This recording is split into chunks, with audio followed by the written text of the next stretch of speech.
What's going on, guys? Tobin here with you. Thanks for checking us out. You're beautiful and I love you. Apologize for the tardiness of the video.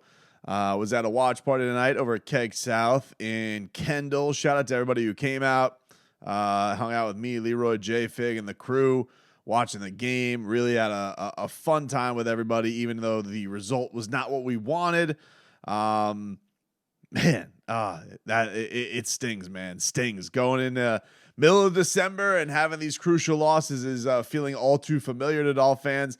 And everybody, I think, wanted this year to feel different, because it did feel different. It does feel different. I still feel like it feels different just because of the way they have gone about most of this season, the way they have felt so explosive, so unstoppable at times. But they have now taken a couple counter punches in back-to-back weeks, and a lot of that, it has not looked as smooth as it has early on in the season. And people will point to and say, well, is this the competition getting better? Is this the Dolphins regressing to the mean? Is this the Dolphins being exposed? I think all these are warranted questions and warranted criticisms after you have, especially the couple of first halves you have put out. You think about the preparation you put into it. You think about staying out on the West Coast. You think about all the steps that you take to put yourself in this position, and you go forth and just put absolute dud performances out there. And obviously that starts with your quarterback and your coach. For all the flowers these guys have received for the start of the season, and they've been deserved. And, you've started to see the rats try and climb their way back up on the Tua ship. But those rats will come. They'll jump off just as fast, man. Like, nobody really wants to admit that they're wrong. So you're seeing, like, the Chris Sims of the world who are like, Tua, he's looked really good, and Mike McDaniel's a genius, and now you have him coming out today. And I think the thing that's funny about Chris Sims coming out today is, like, he's out here peacocking all over the place, being like, all week Dolphin fans kept saying this was going to be the deciding game where the Tua was better than Justin Herbert, and you guys were right about something for once. Which, okay, it could sound like a sick burn. I think if you're a Chargers fan, if you're Sean Merriman today, go about your peacocking ways. But this Chris Sims, fraud of all frauds, is going to act like he didn't sit there on national television today and pick the Miami Dolphins. He did not pick Justin Herbert. This guy is such a farce and tries to go and have a victory lap. Meanwhile, that entire panel today picked the Dolphins to win this game, which is always the death blow. You never want to have the clean sweep. There's got to be some guy outlying there. They should have brought in LaDainian Tomlinson, who was wearing a cowboy hat today that looked like he had got it at Santa's Enchanted Forest. I don't know what the hell. Why does a Hall of Famer have a hat that's designed like that for the Chargers? It feels like he should have something a lot better than that. But it's a disappointing loss for sure. All Chris Sims slander aside, if you're a Chargers fan and you heard all of the stuff that's going on with them dumping on your guy and they're starting to pump up Tua, Justin Herbert was that guy. He was that dude today. He got his receivers back now with Keenan Allen and Mike Williams, and Mike Williams just absolutely ragdolled Xavier Howard on an incredible catch. I'm sure he loved having him back out there. He had old faithful Keenan Allen on really his the clinching drive of the game for them. So he felt like a guy who certainly was back in his comfort zone, was back in his element, and he couldn't miss today, man. I mean, he had incredible numbers. He threw it 50 times. He looked like an absolute dart machine. I still thought that fumble at the end, I was like, oh, if a gift from the gods, I was like, please, turnover. And when they fumbled that snap, I leapt out in the sports bar. I made it a completely inappropriate sound in hopes that they were going to be able to go out there and get something done, but they did not. I was disappointed that they weren't able to pounce on that fumble. And this game, I don't know what's going on, man. I don't know what to point to and say what has been going on with Tua's lack of accuracy, the timing, the communication being off with receivers. Jalen Waddle has been a ghost the last two games.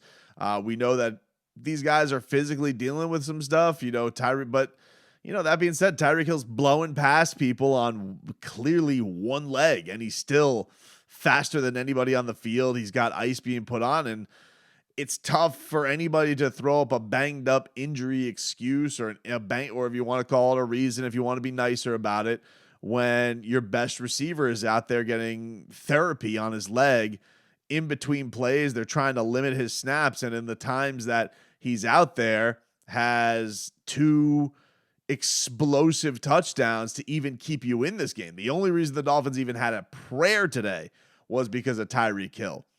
So if things weren't crisp, if they weren't perfect, I think Mike McDaniel made mention of this in the post game. You know, if him and Tua are on the same page, like, all right, but like, excuse him. Like, he's out there and he's very, very clearly hobbled, and he still created the 2 plays in this game that even made it a little bit interesting. With Jalen Waddle, it was like, you know, today, 2 catches, 4 targets, 31 yards. Mike Gesicki, they don't even really look his way anymore. It's not even like he's a factor in the game.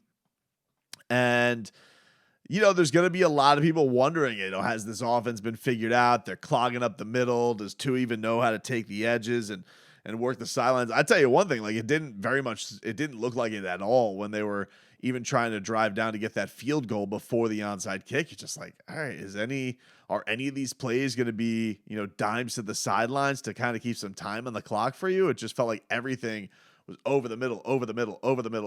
And yes, it's a dangerous game that he plays, and it is part of what makes him excellent at the right times of games. But you definitely are seeing that people are trying to pack things up there. They're trying to take those reads away from him. And for Tua, the adjustment now has to come. Like, things have been working like a machine, a well-oiled machine for a few weeks in a row now. And there has to be some counter to that. There has to be. And, you know, this challenge that they got coming up in Buffalo doesn't get any easier. They stay out on the road. They got a shorter week. Of course, it's going to be snowing, because why wouldn't it be snowing? And, you know, who doesn't love a good elements game, quite like the Buffalo Bills, you know? If you know, let's hope they're okay with this one, and they don't want to, you know, put a dome on top of their stadium just so they can have perfect conditions for it. But in all seriousness, like, look, this has been a couple of games in a row now where there's not only been high stakes on the games, but there's been high narratives on both of these games. You know, it was the return to San Francisco, you know, teacher and student, and there was chirping with the former 49ers and the current 49ers, and you end up losing that game. And Deebo Samuel gets to peacock, and then today, everybody knows. You know, you could just tell, like, the pep in the step that Justin Herbert was playing this game with, that it was a Tua versus Herbert game, and Tua, you know, really pooped the bed in this one. He was not good. He was not good this week. He was not good last week. That being said, you know, they still did have it did feel like they were never really out of it, but they had put themselves in, because, and it's a blessing that they have Tyreek Hill and that they're so explosive that they can even remotely have a thought that with the first halves they put off, but that they've put forth in the last 2 games, that they can even be in these games in the final minutes. But you are putting your defense in such a bad spot over these last 2 weeks, between just out there getting, you know, drive after drive and these drives being elongated, and eventually, and I thought, you know, yeah, we can sit here and we can nitpick about Josh Boyer and how obvious some of his calls are, and, you know, the type of space he's leaving for Justin Herbert. I get that. I certainly understand the complaints there, but I can't even look at it as being like top 3 as the reasons they lost this game. 23 points is a completely acceptable defensive performance. They gave up 2 touchdowns and 3 field goals. You know, with the way this offense had been humming over the last month before this, that's supposed to be the formula. That's the easy win. That's what's supposed to get you going. And you have not been giving your defense any shot, because you have been taking an entire half to get any kind of offense going outside of some fluke play where Tyreek Hill and Teron Armstead have this incredible awareness. Jeff Wilson fumbles the football. Teron Armstead bats it back, and you have Tyreek Hill take it out. An incredible play. An amazing play that, you know, had to be the way it was drawn up. The old fumble Reekski. Like that was beautiful put out there. That play was, I mean, we were jumping for joy out in the sports bar that I was at. I'm sure everybody else was too. And you got to give it up for Tyreek Hill for playing the game that he did. He looked in so much pain, and yet when you needed to do cheetah things, he was there to show up and be real huge for them, and really looked really came up with some clutch plays. But he's really the only one. This was the thing with this offense was it wasn't just supposed to be the Tyreek Hill show. There was a point I think people looked at him and said, man, this guy is offensive player of the year for sure. Maybe he doesn't even have MVP candidacy. I thought that the only reason that they had a shot today, this was an MV cheetah game. Like this was not any reason that they had for potentially being in this game. Was because of him, and he was doing it hobbled. So for them to be in the spot where, maybe offenses or defenses are figuring out the offense, and, with him, you can figure out Tyreek Hill all you want, but he's still going to get his. He's still going to try and he's going to figure it out at times. People are probably wondering, can they overcome the physical nature? Teams are going to try and rough up these guys a little bit. The Dolphins, the one thing with the Dolphins having these two receivers like this way is that, they are smaller guys. They don't have that bigger receiver that they trust. I mean, theoretically, that guy is Cedric Wilson, but what did he have? Like his first catch today, I think in 5 weeks or something like that. Mike Gesicki is like an afterthought. They barely play him. They barely even think about going to him. He can be that guy who can definitely get the physical matchup on some of these guys and can outleap some of these guys, but they don't really look to him either. So look, man, this is gonna be an interesting one. They got a lot of reality. They got a big dose of reality over these last couple of games.